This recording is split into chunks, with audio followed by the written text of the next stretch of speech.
नमस्कार साथियों, मैं राकेश गौड़ स्वागत करता हूं आपका मेरे YouTube चैनल RGT में। आज हम चर्चा करने जा रहे हैं स्वास्थ्य पर। स्वास्थ्य एक ऐसा विषय है, हमसे कभी भी कोई पूछता है और कैसे हैं, यानी स्वास्थ्य के बारे में पूछता है, तो एक ऐसा विषय जो हमारे जीवन का एक महत्वपूर्ण पहलू है, तो इसके बारे में एक चर्चा होनी आवश्यक है। हम स्वस्थ हैं, इसकी क्या परिभाषा है? जनरली इसके बारे में सोचते हैं कि यदि कोई बीमारी नहीं है, हम अगर कहीं अस्वस्थ नहीं हैं तो स्वस्थ हैं। लेकिन मेरी सोच थोड़ी सी इससे भिन्न है। हम स्वस्थ कब कहलाएं, हम स्वस्थ कब हों, ये हम खुद ही महसूस अपने आप में कर सकते हैं। जैसे मेरा मानना ये है कि मुझे अगर मेरे शरीर का भान ना हो तो मैं स्वस्थ हूँ, क्योंकि मैं ये जानता हूँ कि मुझे आँख का भी पता जब लगता है जब मेरी आँख में कोई तकलीफ़ होती है। मेरी आँख में एक मिट्टी का एक छोटा सा बारीक सा कण भी अगर चला जाता है तो मुझे पता लगता है मेरी पास दाईं आँख है। उस समय भी बाईं आँख को भूले होता हूँ। मेरे पैर में अगर कोई तकलीफ़ होती तो मुझे पैर का भान आता है।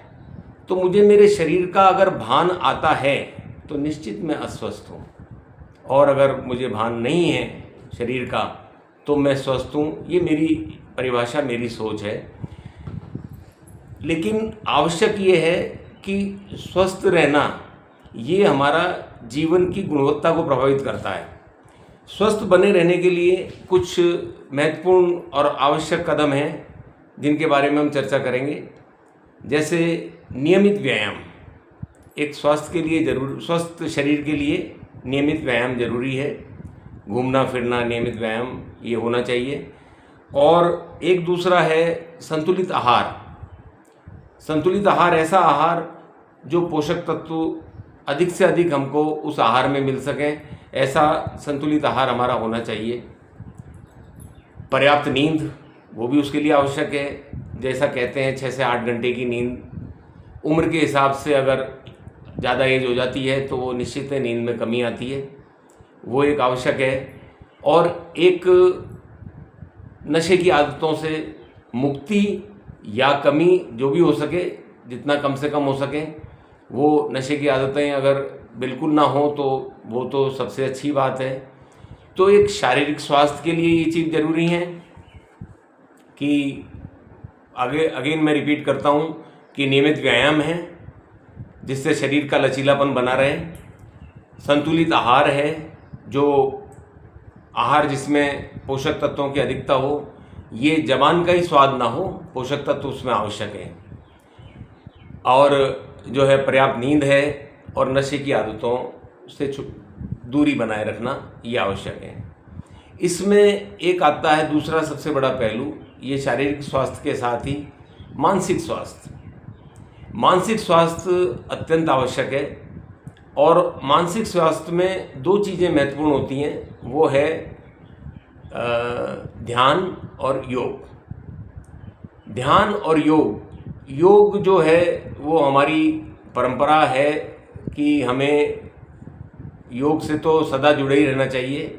योग है, योग के साथ प्राणायाम है, उससे तो जुड़े ही रहने चाहिए, जो हमारे जीवन को एक लंबा बनाने में, स्वस्थ जीवन और एक लंबा जीवन चले, उसके लिए आवश्यक है। अब बात आती है ध्यान की। ध्यान के बारे में बहुत कुछ सुना होगा आपने भी।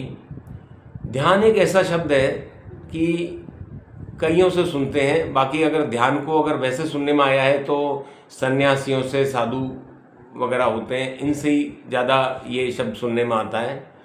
लेकिन मेरी एक अपनी सरल एक परिभाषा जो मैंने गढ़ी है, यूँ समझ लो, वो ये है कि ध्यान कैसा, ध्यान ऐसा ध्यानस्थ जो है, हम जो काम कर रहे हैं उसमें हम ध्यानस्थ रहें, बस उसी काम में हमारा ध्यान रहे, दूसरे में ध्यान नहीं रहे, तो मैं समझता हूँ जो ध्यान की प्रक्रिया है वो उसमें पूरी हो जाती है। जैसे एक उदाहरण से मैं बताऊँ आपको कि हम भोजन करते हैं, तो मेरा मानना ये है कि हम एक ऐसी आदत, ये धीरे धीरे आदत पनप सकती है, धीरे धीरे आदत ये दृढ़ हो सकती है, बिल्कुल एक पक्की आदत में बदल सकती है कि मैं अगर भोजन कर रहा हूँ तो भोजन ही करूँ, भोजन के अलावा मेरे कोई विचार भी नहीं, मेरी कोई बात भी नहीं।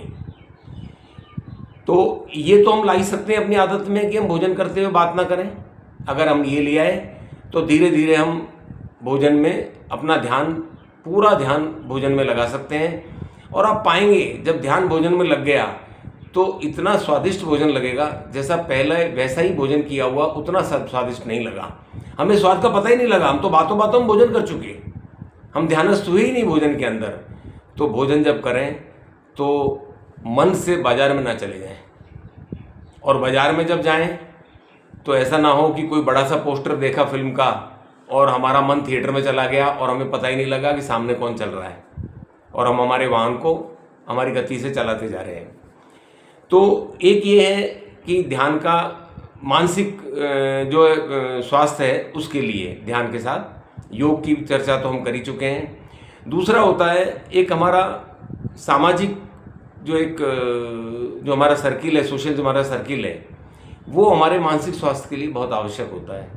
उस सर्किल से हम कैसे जुड़े रहें, तो उसके लिए सबसे बढ़िया चीज़ है कि आप कोई ना कोई निस्वार्थ सेवा का भाव कुछ रखें, और निस्वार्थ सेवा का कुछ भी कोई भी आप अपना सकते हैं। जैसी आपके देश की, जगह की जो एक स्थिति होती है, वहाँ की एक आवश्यकता होती है, उस आवश्यकता के अकॉर्डिंग हम कोई भी एक सेवा का काम ले सकते हैं, क्योंकि सेवा के काम से बहुत संतुष्टि मिलती है और वो मानसिक स्वास्थ्य के लिए बहुत ज़रूरी है। और आत्मिक संतुष्टि का मिलना मानसिक स्वास्थ्य के लिए बहुत आवश्यक है। और दूसरा ये कि स्वास्थ्य के बारे में हम कुछ ज्ञान लेते रहें, क्योंकि ये हमारा जीवन का एक महत्वपूर्ण पहलू है, महत्वपूर्ण अंग है। इसलिए इसके बारे में हमें जानकारी लेनी चाहिए कि हम कैसे स्वस्थ रह सकते हैं, उसकी नॉलेज लें। उसकी नॉलेज लेके और अपने आप में एक जागरूकता रखें उसकी, क्योंकि उसकी जागरूकता रखे बिना हमारे कुछ भी होता है। जैसे हमारे देश में जो सरकारी सेवाएं हैं स्वास्थ्य की, वो बहुत उत्तम है, लेकिन मेरा मानना ये है कि अगर हम एक जागरूकता रखें अपने आप में, तो हम तो वो लोग हैं जो दादी नानी से स्वास्थ्य के जुड़े हुए नुस्खे सुनते आए हैं। छोटी छोटी व्याधि के लिए हम उन सरकारी सेवाओं में भी भीड़ अपनी ना लगाएं, उनमें भी वो लोग जाएं जिनके लिए वो आवश्यक है, उसके बिना काम चल नहीं सकता, चिकित्सीय सलाह उसमें ज़रूरी है, तो वो लोग ही जाएं। ऐसे लोग नहीं जाएं जिनको छोटी सी व्याधि हुई, वो घर में ही ठीक हो सकते हैं, लेकिन ज्ञान का अभाव है इसलिए वो वहाँ लाइन में खड़े हुए हैं। तो उन सेवाओं का भी उपयोग उनको लेने दें जिनको वो आवश्यक है। और हमारे देश का जो ज्ञान है वो आयुर्वेद है, आयुर्वेद को अपनाएं। और साथ ही आज जो आयुर्वेद है वो एडवांस आयुर्वेद है। आज आयुर्वेद पे बहुत काम चल रहा है, बहुत शोध चल रहे हैं, नए नए शोध हो रहे हैं आयुर्वेद पे भी, और भी एडवांस शोध हो रहे हैं कि वो किस तरह से आयुर्वेद की चिकित्सा पद्धति और ज़्यादा इफेक्टिव आज के टाइम में हो जाए। आयुर्वेद की चिकित्सा पद्धति तो वैसे इफेक्टिव ऑलवेज रही है, लेकिन अब जो समय बदला है तो उसके अनुसार वो कैसे और ज़्यादा इफेक्टिव हो सकती है, उसको अपनाएं। इसमें सबसे जो ज़रूरी है, जो मैंने एक कमी महसूस की समाज के अंदर, कि लोगों को जो आयुर्वेद का एक शब्द है पथ्य और अपथ्य, उसका ज्ञान बिल्कुल भी नहीं के बराबर है। उनको ये पता ही नहीं कि मुझे कब कौन सी चीज़ खानी है, कब कौन सी चीज़ नहीं खानी है, क्या मेरे लिए खाने योग्य है, क्या मेरे लिए खाने योग्य नहीं है। ऐसा नहीं हो सकता कि कोई चीज़ अच्छी है वो ऑलवेज अच्छी हो, हर समय में, हर ऋतु में, हर मौसम में मेरे लिए श्रेष्ठ हो, ऐसा नहीं हो सकता। और ये हमारे पूर्वजों ने हमें ज्ञान खूब दिया है। इसके लिए बहुत से सूत्र बने हुए हैं, बहुत से श्लोक बने हुए हैं कि क्या हमें किस समय खाना चाहिए। अगर उन चीज़ों का हम ध्यान रखें, पथ्य और अपथ्य का ध्यान रखें, तो मैं नहीं समझता कि हमें कोई व्याधि जल्दी से घेर सके।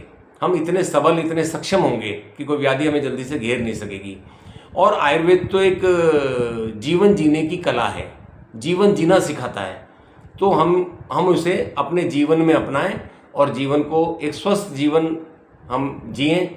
यही मेरा आज का एक चर्चा का विषय था। धन्यवाद। लाइक करें, शेयर करें, सब्सक्राइब अवश्य करें। Thank you.